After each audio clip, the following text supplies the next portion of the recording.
बिस्मिल्लाहिर्रहमानिर्रहीम। आज जो मैंने क्यूरी सिलेक्ट की है वो एक जर्नल मिसकंसेप्शन पाई जाती है कि जुडिशल मजिस्ट्रेट सेक्शन 30 ही असिस्टेंट सेशन जज होता है, क्योंकि पंजाब में जुडिशल मजिस्ट्रेट सेक्शन 30 होते हैं और सिंध में असिस्टेंट सेशंस जजेस होते हैं। दोनों डेथ के अलावा कोई भी पनिशमेंट दे सकते हैं 7 साल तक। तो इसलिए आम तौर पर मिसकंसेप्शन ये है कि दोनों की सेम ही पावर्स होती हैं और सेम ही कोर्ट होती हैं, लेकिन ऐसा नहीं है। इसके लिए मैंने कुछ डिफरेंसेस तलाश किए हैं सीआरपीसी में। तो रेलेवेंट प्रोविजंस देखते हैं। Section 6, 9, 17, 30, 31, 32, 408, 409 and 528। अब फर्स्ट डिफरेंस की तरफ बढ़ते हैं। डिफरेंस 1 इनकी क्लासेस का है।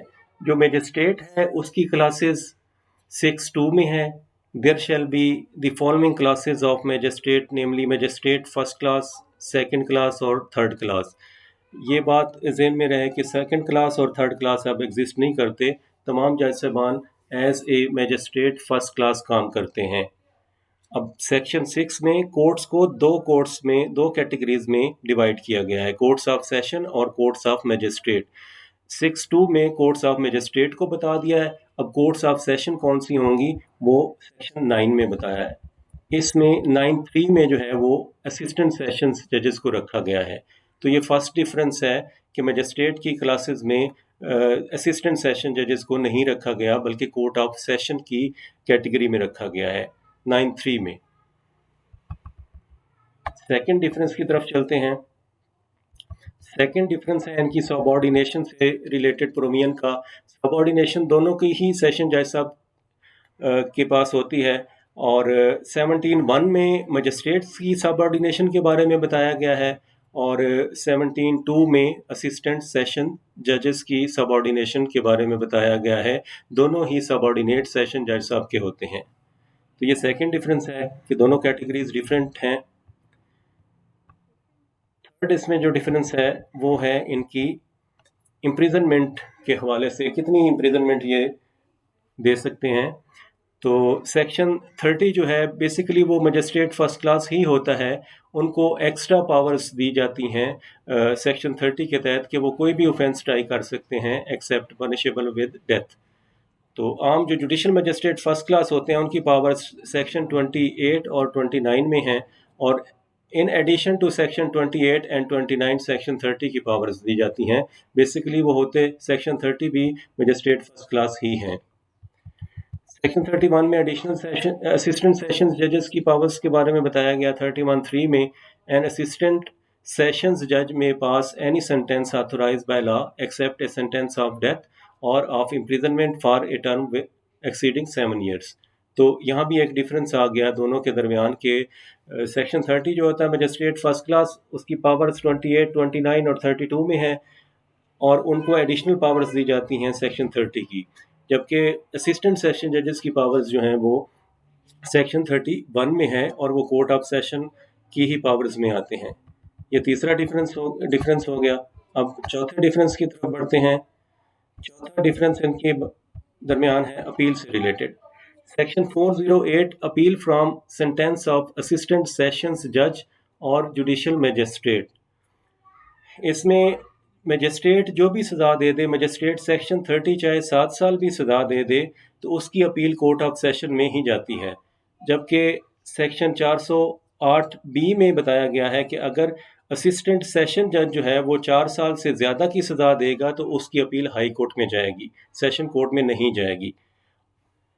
ये एक और डिफरेंस हो गया 408 का। और इसके साथ ही 409 में भी है, असिस्टेंट सेशन जज अपीलें भी सुनते हैं जबकि मजिस्ट्रेट सेक्शन 30 अपीलें नहीं सुनते। 409 में है appeals to court of session how heard.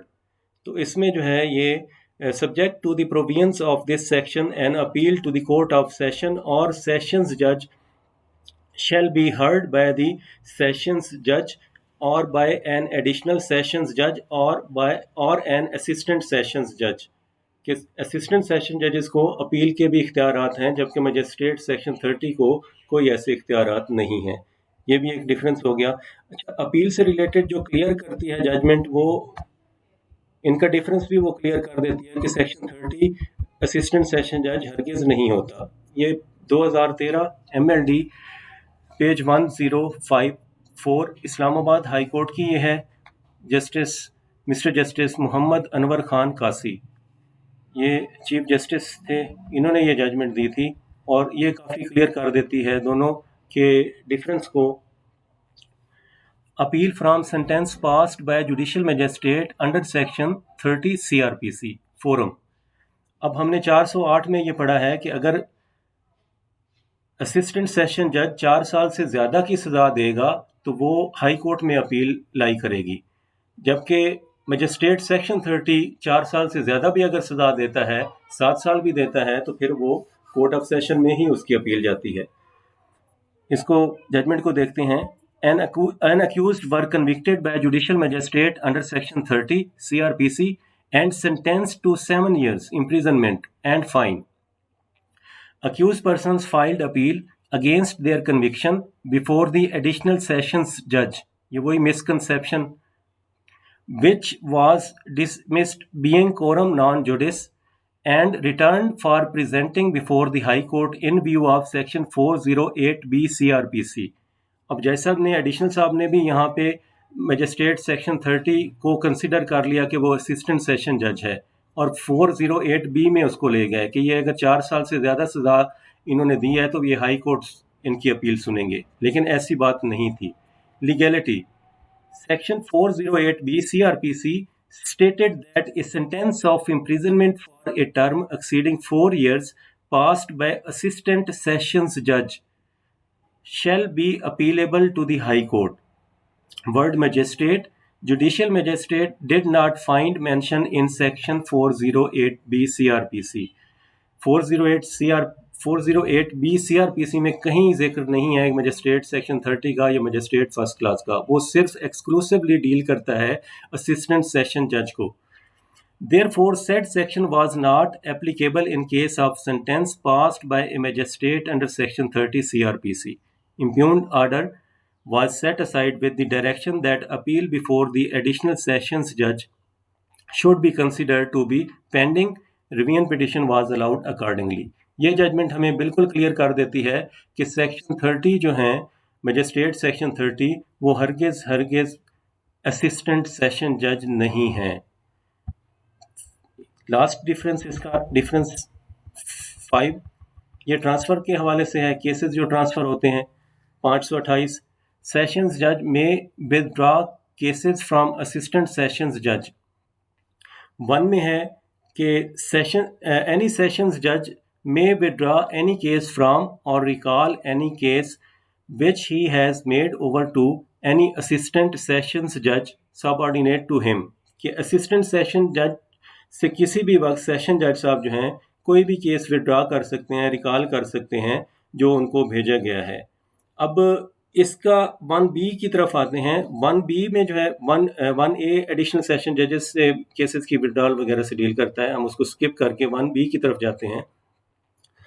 Where a sessions judge withdraws or recalls a case under subsection 1 or recalls a case or appeal under subsection 1A, he may either try the case in his own court or hear the appeal himself. हम यहीं तक चूँकि relevant है। अब 1B बताता है कि अगर कोई भी केस असिस्टेंट सेशन जज या एडिशनल सेशंस जज से सेशन जज साहब जब विड्रॉ करेंगे तो वो खुद भी सुन सकते हैं उसको, लेकिन मजिस्ट्रेट सेक्शन 30 वाला केस जो है वो सेशन जज साहब नहीं सुन सकते, क्योंकि मजिस्ट्रेट 1C में है एनी सेशंस जज may withdraw any case from or recall any case which he has made over to any magistrate subordinate to him and may refer it for inquiry or trial to any other such magistrate competent to inquire into or try the same. जो magistrate से case जज साहब withdraw करेंगे वो किसी magistrate को ही भेजेंगे, वो अपने पास नहीं रखेंगे। वो सेक्शन 30 से अगर विड्रॉ करेंगे तो किसी और सेक्शन 30 को भेजेंगे, अगर मजिस्ट्रेट फर्स्ट क्लास से विड्रॉ करेंगे तो किसी और मजिस्ट्रेट फर्स्ट क्लास को भेजेंगे। तो यहाँ अब हमें क्लियर हो गया है कि मजिस्ट्रेट सेक्शन 30 किसी सूरत में भी असिस्टेंट सेशन जज नहीं होते।